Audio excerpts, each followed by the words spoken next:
Hey everyone, Christian here. I'm coming to you from the busy intersection of Avienda del Circo and Amora Avenue here on the island in Venice. You can see the bridge in the background. And I want to do a video on Veitchias and their growing habits, the history of these, particularly the ones that are at the entrance to this neighborhood. I hope it's not too loud. Try to stay as far away from the airport as I can, which is also down the street.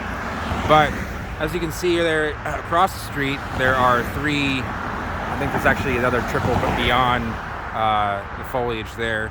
And there's also two here. And I want to show just how similar, now these look like classic Veitchia ericina. Whether they are or not, it's really too hard to tell. I mean, they could be hybridized with other Veitchia species. And there's just no way to tell unless you do some genetic testing on the leaves or the seeds.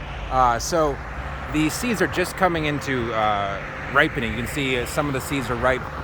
If you were to pick that bract there, right there, you would probably get most of those yellow ones to germinate. And over here you can see that there's actually, making sure I'm getting the right, there we go. There's so much foliage. You can see one bract is fully ripe there on the right, and on the left those are not quite ripe.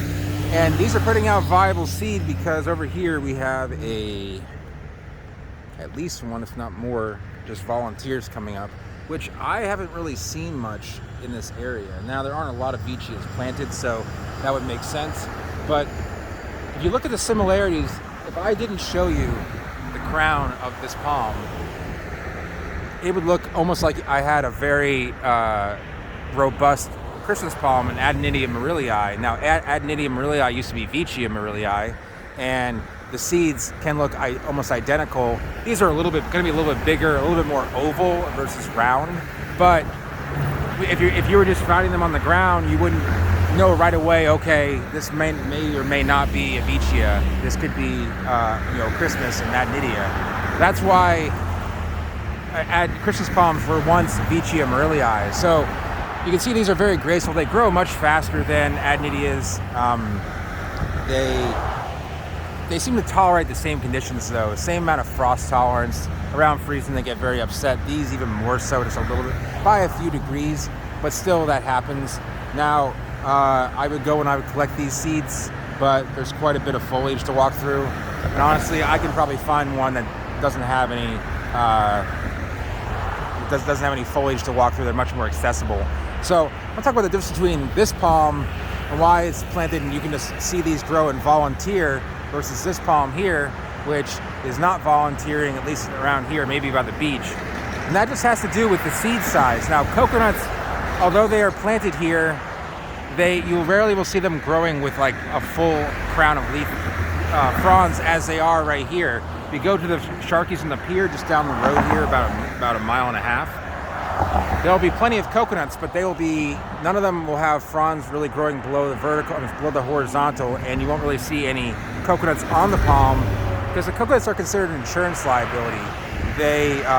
When they fall at full size, they can hit you in the head and cause brain damage, or they're equally as concerned about causing damage to vehicles. And I've even seen a friend of mine in Miami, I left his car somewhere for a week or so, came back, and there were dents all over it just from the coconuts nearby. This was 20 years ago when we were in college. But still, they can, lawsuits against the city of Miami have caused Miami to ban the public planting of coconuts. So you're still going to see tons of coconuts. They're not going to disappear from Miami, but you'll see that they are not going to plant them as much anymore. So really, because those smaller seeds, almost less than the size of a golf ball, versus ones the size of a football or even larger, can be the difference between having them grow to their full capacity